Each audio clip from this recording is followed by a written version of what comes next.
ಏನು ನಡೀತಾ ಇದೆ. ಇದು ನಮ್ಮ ಪಕ್ಷದಿಂದ ಈಗಾಗಲೇ ಒಂದು ತಿಂಗಳ ಪರ್ಯಂತದಿಂದ ರೆಗ್ಯುಲರ್ ಆಗಿ ಬ್ಯಾಂಗ್ಳೂರು ಮಟ್ಟದಲ್ಲಿ ಮತ್ತು ರಾಜ್ಯದ 4 ಡಿವಿಷನ್ನಲ್ಲಿ ಅಲ್ಲಿಂದ ಡಿಸ್ಟ್ರಿಕ್ಟ್ ಲೆವೆಲ್ನಲ್ಲಿ ಟ್ರೈನಿಂಗ್ ಕ್ಯಾಂಪ್ಸ್ ಎಲ್ಲ ಆಯಿತು.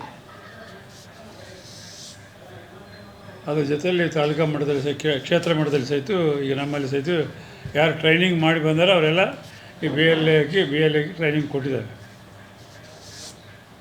ಇವತ್ತು ನಾವು ಶಾಸಕರು ನಮ್ಮ ಬ್ಲಾಕ್ ಅಧ್ಯಕ್ಷರು ಮುಖಂಡರು ಮಾತಾಡಿ 2 ದಿನ 29ನೇ ತಾರೀಕು ಪ್ರಾರಂಭ ಆಗಿದೆ.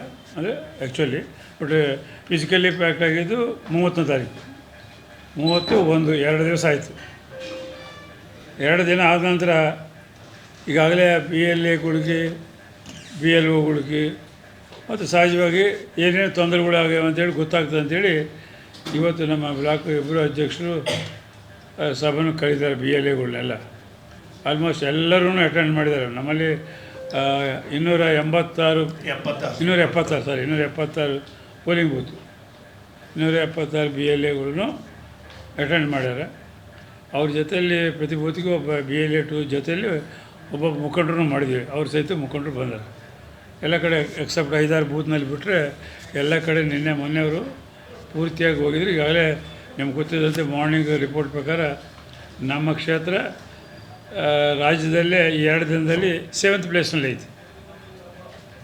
ತಹಸೀಲ್ದಾರ್ ರಿಪೋರ್ಟ್ ಪ್ರಕಾರ ಸುಮಾರು 47,000 ಚಿಲ್ಲರೆ ಆಗ್ಯಾವ 2 ದಿನದಲ್ಲಿ. ಸೊ ಈಗ ಪಿಕಪ್ ಆಗ್ತದೆ. ಆ ಲೋಪದಾಸ್ಗಳ ಬಗ್ಗೆ ಸಹಿತ BLAಗಳು ಕೇಳಿದ್ದಾರೆ ನಮಗೀಗ. ಆ ಮೀಟಿಂಗ್ನಲ್ಲಿ ಎಲ್ಲರಿಗೂ ಜವಾಬ್ದಾರಿ ಹೇಳಿದ್ವಿ. ಪರ್ಫೆಕ್ಟಾಗಿ ಆ ಬೂತ್ನಲ್ಲಿ ಜವಾಬ್ದಾರಿ ತೊಗೊಂಡು BLOಗಳು ಸಹಕಾರ ಮಾಡಿ ಎಲ್ಲವನ್ನೂ ನಾವು ಎನ್ರೋಲ್ಮೆಂಟ್ ಮಾಡ್ತಕ್ಕಂಥದ್ದು. ಮತ್ತು ಹೊಸ ವೋಟರ್ಸು ಅಕ್ಟೋಬರ್ 2026 ಅಕ್ಟೋಬರ್ವರೆಗೂ ಬರುವಂಥವ್ರಿಗೆ 18 ವರ್ಷದಲ್ಲಿ ಬರೋರಿಗೆ ಎಲ್ಲರಿಗೂ ಸಹಿತ ಎಲಿಜಿಬಿಲಿಟಿ ಆಯಿತು. ಸೊ ಈಗ ಡೇಟ್ಗಳು ನೋಡ್ಕೊಂಡು ಹೊಸಬರನ್ನು ಈಗ ಕೇಳಿದ್ಗಳು 17 ವರ್ಷ ಆಯ್ತು ಅಂತ ಹೇಳ್ಬಿಡ್ತಾರೆ. ಅಕ್ಟೋಬರ್ ತನಕ ಅನೇಕರು ಇವತ್ತು ಎಲಿಜಿಬಿಲಿಟಿ ಬರ್ತದೆ. ಅಪ್ ಟು ಅಕ್ಟೋಬರ್ ತನಕ 18 ವರ್ಷ ಬರೋಂಗವ್ರು ಸಹಿತ ಭಾಳ ಕಾಶಿಯಸ್ ಆಗಿ ಅವ್ರಿಗೆ ಡೇಟ್ ಆಫ್ ಬರ್ತ್ ಕೇಳ್ಕೊಂಡು ಅವ್ರಿಗೆ ಸೇರಿಸ್ಬೇಕಂತ ಪ್ರಯತ್ನ ಮಾಡಬೇಕೆಂಬುದು ಇವತ್ತು ಕಟ್ಟುನಿಟ್ಟಾಗಿ ನಮ್ಮವರೆಲ್ಲರಿಗೂ ಸೂಚನೆ ಕೊಟ್ಟಿವಿ. ಸೊ ಇದ್ರ ಜೊತೆಯಲ್ಲಿ ಸಾಧಕ ಬಾಧಕಗಳು ಏನೇನು ಕೆಲವು ಕಡೆ ಬರ್ರಿ ಇನ್ನೊಂದು ಈ ಕಡೆ ಬೇರೆ ಕೇಳ ಒಂದು ವಾರ್ಡ್ನಾಗ ಒಂದು ಮನೆ ಐತಿ ಬೆಳಗೊಡ್ದು. ಆ ವಾರ್ಡ್ ಮನೆ ಬೇರೆ ಕಡೆ ಕಟ್ಟ್ಯಾನ. ಈ 2002ನಲ್ಲಿ ಅದು ಬೇಸಿಕ್ ಆ್ಯಕ್ಚುಲಿ ನೋಡೋದು. 2002ನಲ್ಲಿ ಆ ವಾರ್ಡ್ನಲ್ಲಿ ಐತಿ. 2025ನಲ್ಲಿ ಆ ವಾರ್ಡ್ ಇದೆ. 2 ಲಿಸ್ಟ್ ಮಾಡ್ತಾಯಿದ್ದಾರೆ.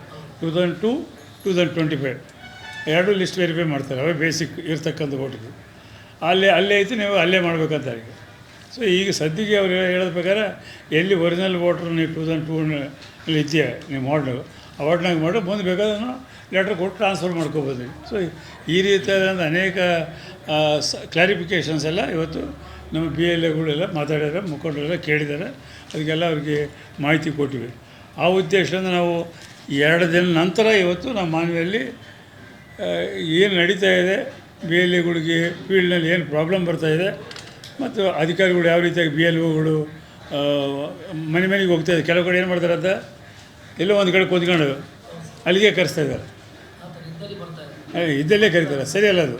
ಅವರು ಮನೆಗೆ ಹೋಗ್ಬೇಕು. ಈಗ ನಾವು ಅಧಿಕಾರಿಗಳು ಗಮನಕ್ಕೆ ತರ್ತೀವಿ. ಅದು ಯಾವ ಊರಾಗ ಹಂಗಾದ್ರೆ ಮನೆಗೆ ಅವ್ರು ಹೋಗ್ಬೇಕು. ಹೋದಾಗ ಮಾತ್ರ ಮನೆಯಾಗ ಇದ್ದಾರಾ ಇಲ್ಲ ಅಂಬೋದು ಗೊತ್ತಾಗ್ತದೆ. ಮನೆಗಳು ಬಂದಾದರೆ ಅಲ್ಲೇ ಇವ್ರು ನೋಟಿಸ್ ಹಚ್ಚಿ ಬರಬೇಕಾಗ್ತದೆ. ಇಲ್ಲಿ ಫೋನ್ ನಂಬರ್ ಎಲ್ಲ ಹಾಕಿ. ಸೊ ಹಂಗಾಗಿ ಅವ್ರಿಗೆಲ್ಲ ನಾವು ಅಧಿಕಾರಿಗಳಿಗೆ ಈ ಮಾಹಿತಿ ಕೊಡ್ತೀವಿ. ಈ ಮಾಹಿತಿ ಪ್ರಕಾರ ಅವ್ರು ಮನೆಗೆ ಹೋಗ್ತಾರೆ. ಇದು ಎಲ್ಲ ಕಡೆ ನಡೀತಾ ಇದೆ. ಇದು ಅಲ್ಲೇ ಕರೆದು ಬಿಡೋದು, ಅಲ್ಲೇ ಒಂದಲ್ಲಿ ಕೂತ್ಕೊಂಡಿದ್ರೆ ಅಲ್ಲೇ ಜನರು ಬರ್ತಾಯಿದ್ದಾರೆ. ಇದು ಪದ್ಧತಿ ಅಲ್ಲ. ಎಲೆಕ್ಷನ್ ಕಮಿಷನ್ ಗೈಡ್ಲೈನ್ಸು ಮತ್ತು ಇದ್ರ ಪ್ರಕಾರ ಅವ್ರು ಮನೆಗೆ ಹೋಗ್ಬೇಕು. ಅವ್ರಿಗೆ ಲಿಮಿಟೆಡ್ ಅವರ್ಸೇ ಕೊಟ್ಟಾರೆ. ಪ್ರತಿನಿತ್ಯಕ್ಕೆ 20-30 ಮನೆಯೂ ಕೊಟ್ಟಿದ್ದಾರೆ.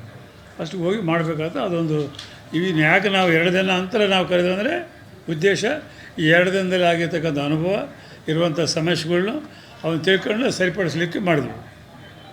ಸೊ ಇದ್ರ ಜೊತೆಯಲ್ಲಿ ಈಗ MLA ಅವರು ನಾನು ನಮ್ಮ ಬ್ಲಾಕ್ ಅಧ್ಯಕ್ಷರು ಮುಖಂಡರು ಮಾತಾಡಿದ್ವಿ.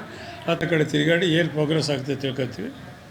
ಮತ್ತು 25ನೇ ತಾರೀಕು 19ಗೆ ಮುಗಿತದೆ. ಇದು 25ಗೆ ಏನು ಅಪ್ಡೇಟ್ ಆಗ್ತದೆ ಇನ್ನು ಎಷ್ಟು ಬಾಕಿ ಉಳಿತದೆ ಪರ್ಸೆಂಟೇಜ್, ಏನು ಸಮಸ್ಯೆಗಳಿರ್ತಾವೆ, ಯಾರು ಕೆಲವರು ವಲಸೆ ಹೋದವರು, ಬೇರೆ ಕಡೆ ಹೋದವರು, ಅವ್ರನ್ನ ಯಾವ ರೀತಿಯಾಗಿ ಕರೆಸ್ಬೇಕು, ಮನೆಗೆ ಒಬ್ಬರನ್ನೇ ಕರಿಬೇಕಾಗ್ತದೆ. ಒಬ್ಬರಿದ್ದರೆ ಸಾಕು. ಇವತ್ತು ನಾನು ಮುಂಜಾನೆ 9 ಗಂಟೆಗೆ 10 ನಿಮಿಷದಲ್ಲಿ ನಾನು 6 ಫಾರಮ್ ತುಂಬಿ ಸೈನ್ ಮಾಡಿ ಬಂದೆ ರಾಯಚೂರಿಗೆ. ಯಾವುದು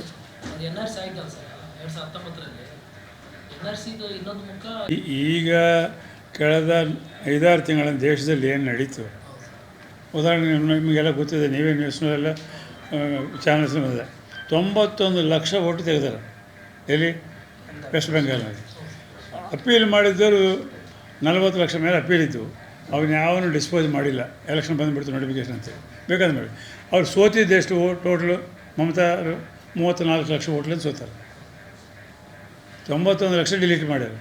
ಅದು ಎಷ್ಟರ ಮಟ್ಟಿಗೆ ಪರಿಣಾಮ ಆಗಿದೆ ಎಂಬುದು ನೀವು ಬಿಹಾರ ನೋಡ್ಬೋದು, ನೀವು ವೆಸ್ಟ್ ಬೆಂಗಾಲ್ ನೋಡ್ಬೋದು, ಅನೇಕ ರಾಜ್ಯಗಳಲ್ಲಿ ಬರುತ್ತೆ. ಕೇವಲ ಹತ್ತಿರ ಬಂದಾಗ 2 ತಿಂಗಳು 3 ತಿಂಗಳಿದ್ದಾಗ ಮಾಡ್ಯಾರ. ಸೊ ಹಂಗಾಗಿ ಅನೇಕ ಕಡೆ ಅದು ಭಾಳ ಅನಾಹುತಗಳಾಗ್ಯಾವ. ಸೊ ಈಗ ಇಲ್ಲೆಲ್ಲ ಪ್ರಜ್ಞಾವಂತರೆಲ್ಲ ಈಗಾಗಲೇ 6 ತಿಂಗಳಿಂದ ರಾಜ್ಯಾದ್ಯಂತ ಇರ್ತಾಯಿದ್ದಾರೆ. ನಮ್ಮ ಲಲಿತಾ ನಾಯ್ಕ ಅಂತವರು, ಲಲಿತಾ ನಾಯ್ಕ, ಆಮೇಲೆ ನಮ್ಮ ಇಲ್ಲಿ ಫಾದರ್ ಇದ್ದರು, ಅವ್ರ ಹೆಸರು ಇಲ್ಲೇ ನಮ್ಮ ಜೊತೆಲಿ ಇದ್ರಿ ಲೈಲಾ ಕಾಲೇಜಿನಲ್ಲಿ, ಲೈಲಾ ಸ್ಕೂಲ್. ಅವರು ಫಾದರ್ ಟೀಮ್ನಾಗ ಇದ್ದಾರೆ. ಯಾಕಂದರೆ ನಾವು ಈಗಾಗಲೇ 3-4 ಮೀಟಿಂಗು CM ಅವ್ರ ಜೊತೆಯಲ್ಲೇ ಸಿದ್ದರಾಮಯ್ಯ ಇದ್ದಾಗ ಆಗಿದೆ. ಶಿವಕುಮಾರ್ ಬಂದಮೇಲೆ ಅವರೆಲ್ಲ ಬಂದು ಅವರೊಂದು 40 ಮಂದಿ ಬ್ಯಾಚ್ ಇದ್ದಾರೆ. ಅವರೇ ತಮ್ಮದು ಎಲ್ಲ ಕಡೆ ರಾಜ್ಯದಲ್ಲಿ ಇದ್ರ ಬಗ್ಗೆ ಪ್ರಜ್ಞಾ ತರ್ತಾ ಇದ್ದಾರೆ ಮತ್ತು ವಿರೋಧನೂ ಮಾಡ್ತಾಯಿದ್ದಾರೆ. ಕೇಂದ್ರ ಸರ್ಕಾರ ಮಾಡುವಂಥ ನೀತಿ ಸರಿಯಾಗಿಲ್ಲ ಅಂತೇಳಿ. ಒಟ್ಟಾರೆ ಈಗ BJP ಅವರು ಇದು 24 ವರ್ಷ ಆದಮೇಲೆ ಮಾಡ್ತಾಯಿದ್ದ ಬರ್ತಾಯಿದೆ. ಇವರು ಬಂದು ಎಷ್ಟು ವರ್ಷ ಆಯಿತು? 13 ವರ್ಷ ಆಯಿತು. ಹೌದಾ? ಅಂದರೆ ಇವರು ಬಂದುಗಳೇ ಮಾಡಬೇಕಾಗಿತ್ತು, ಮಾಡಲಿಲ್ಲ. ಈಗ ಎಲೆಕ್ಷನ್ಸ್ ಬಂದ ಮೇಲೆ ಯಾವ ಎಲೆಕ್ಷನ್ ಬಂತು 2 ತಿಂಗಳ ಮೊದಲು 3 ತಿಂಗಳ ಮೊದಲು ಆ ರಾಜ್ಯಗಳಲ್ಲಿ ಮಾಡ್ಯಾರ. ಸೊ ಹೀಗಾಗಿ ಇಂಟರ್ನ್ಯಾಷನಲಿ ರಾಜಕೀಯವಾಗಿ ಒಂದು BJP ಅವರು ಒಂದು ಕುತಂತ್ರದಿಂದ ಇದನ್ನೆಲ್ಲ ಮಾಡ್ತಾಯಿದ್ದಾರೆ. ಮಾಡಿ ನೇರವಾಗಿ ಉದಾಹರಣೆ ಕಾಣ್ತಾ ಇದೆ ವೆಸ್ಟ್ ಬೆಂಗಾಲ್ ಎಲೆಕ್ಷನ್.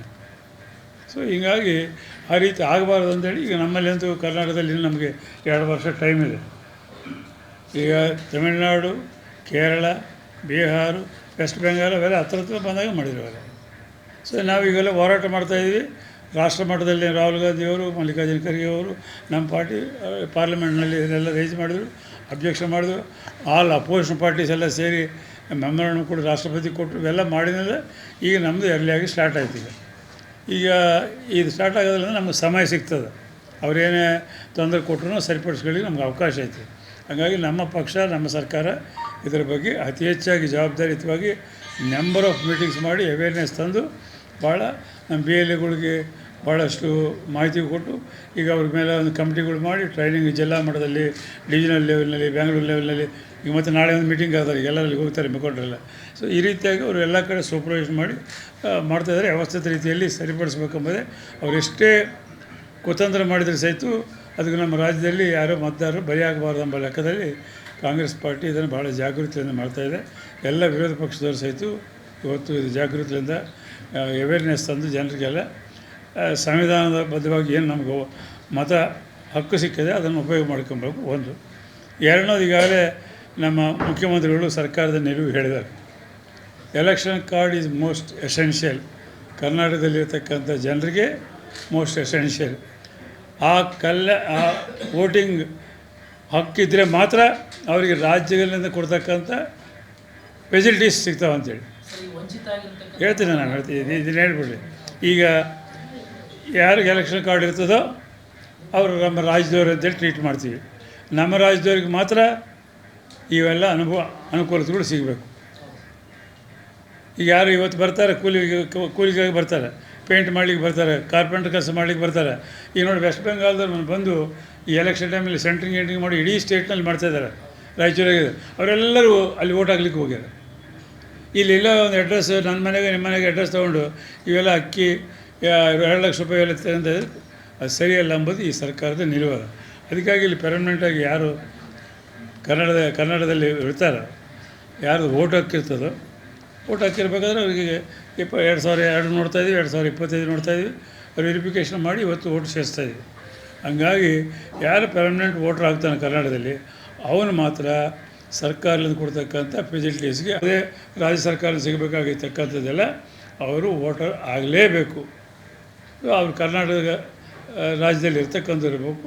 ಹಾಗಾಗಿ ಎಲ್ಲ ಫೆಸಿಲಿಟೀಸ್ ಸಿಗಬೇಕಾಗಿದ್ದರೆ ಜನರಿಗೆ ನಮ್ಮ ಬಿ ಎಲ್ ಎಗಳು, ನಮ್ಮ ಪಕ್ಷ ಮುಖಂಡರು, ನಾವು ಅವೇರ್ನೆಸ್ ಕೊಡೋದ್ರ ಮುಖಾಂತರ ಎಲ್ಲರೂ ಇದರಲ್ಲಿ ಮತದಾನ ಎನ್ರೋಲ್ ಮಾಡ್ಕೊಳ್ಳಿಕ್ಕೆ ಪ್ರಯತ್ನ ಮಾಡ್ತೀವಿ, ಎಲ್ಲಿ ಲ್ಯಾಪ್ಸಸ್ ಆಗಬಾರ್ದು.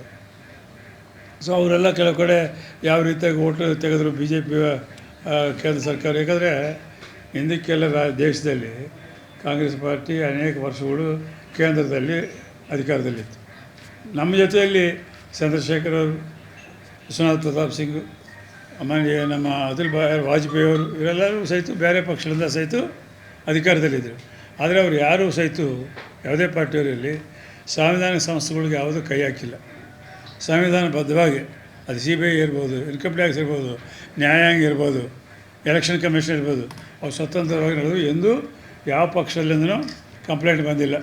ಆಲ್ ದಿ GS ಈಗ ಶುರು ಆಗಿದೆ 10 ವರ್ಷದಿಂದ. ಏನು 13ನೇ ವರ್ಷದಲ್ಲಿ ಶ್ರೀಮಾನ್ ಮೋದಿಯವರು ಇದ್ದಾರೆ. 10 ವರ್ಷದಿಂದ ಇವೆಲ್ಲ ಇಡೀ ದೇಶದಲ್ಲಿ ಸಾಕಷ್ಟು ಕಂಪ್ಲೇಂಟ್ಸು ನಮ್ಮ ನ್ಯಾಯಾಂಗದ ಮೇಲೆ ಬರ್ತಾಯಿದೆ, ಇನ್ಕಮ್ ಟ್ಯಾಕ್ಸ್ ಮೇಲೆ ಬರ್ತಾಯಿದೆ, CBI ಮೇಲೆ ಬರ್ತಾಯಿದೆ, ಎಲೆಕ್ಷನ್ ಕಮಿಷನ್ ಮೇಲೆ ಬರ್ತಾಯಿದೆ. ಅದಕ್ಕಾಗಿ ನಮ್ಮ ರಾಹುಲ್ ಗಾಂಧಿಯವರು ಇವೆಲ್ಲ ಗಮನಿಸೇ ವೋಟ್ ಚೋರಿ ಅಂತೇಳಿ ದೊಡ್ಡ ಆಂದೋಲನ ಇಡೀ ದೇಶದಲ್ಲಿ ಮಾಡಿದ್ರು. ಅವಾಗೆಲ್ಲರೂ ಕಾಮೆಂಟ್ ಮಾಡಿ ಸುಮ್ಮನೆ ಮಾತಾಡ್ತಾರೆ ರಾಹುಲ್ ಗಾಂಧಿಯವರು ಅಂತೇಳಿ ಇಡೀ ದೇಶದಲ್ಲಿ ಮಾತಾಡಿ. ಇವಾಗ ಆಯ್ತಲ್ಲ, ವೆಸ್ಟ್ ಬೆಂಗಾಲು, ಬಿಹಾರು, ಮತ್ತೊಂದು ಕಡೆ ಯಾವ ರೀತಿ ವೋಟ್ ಚೋರಿ ಮಾಡಿದ್ರೆ ನಮ್ಗೆ ಗೊತ್ತಾಯ್ತಲ್ಲ. ರಾಹುಲ್ ಗಾಂಧಿಯವರು ಅದೇ ಹೇಳ್ತಾರೆ ಈ CBI ಬಗ್ಗೆ, ಇನ್ಕಮ್ ಟ್ಯಾಕ್ಸ್ ಬಗ್ಗೆ. ಈ CBI ಇದು ಮಾಡಿದ್ದು 93% ಅಪೋಸಿಷನ್ ಪಾರ್ಟಿ ಇರೋದೈತೆ. ಅಪೋಸಿಷನ್ ಪಾರ್ಟಿಲಿಂದ ಅವ್ರ ಪಾರ್ಟಿಗೆ ಸೇರಿದುಕೊಳ್ಳೆ ಆ MPಗಳಾಗಲಿ ಅವ್ರ ನಾಯಕರಾಗಲಿ ಅವ್ರ ಕೇಸ್ ಮಾತು ಅನೇಕ ನ್ಯೂಸ್ ಇವತ್ತು ಮೀಡಿಯಾದಲ್ಲಿ ಬಂತು. ಸೊ ಈ ರೀತಿಯಾಗಿ ಸ್ವಯಂ ಸಂಸ್ಥೆಗಳನ್ನೆಲ್ಲ ದುರುಪಯೋಗ ಮಾಡ್ತಕ್ಕಂಥದ್ದು ಈ ದೇಶದಲ್ಲಿ ಪ್ರಥಮವಾಗಿ 12-13 ವರ್ಷದ ಪ್ರಾರಂಭ ಆಯಿತು. ಹಂಗಾಗಿ ಪ್ರತಿಯೊಬ್ಬರೂ ಭಾಳ ಎಚ್ಚರಿಕೆಯಿಂದ ಇರಬೇಕೆಂಬುದೇ ನಾವೀಗ ಹೇಳ್ತಕ್ಕಂಥದ್ದು. ಹೇಳ್ರಿ, ನೀವೇನು ಕೇಳ್ತಾಯಿದ್ರಿ?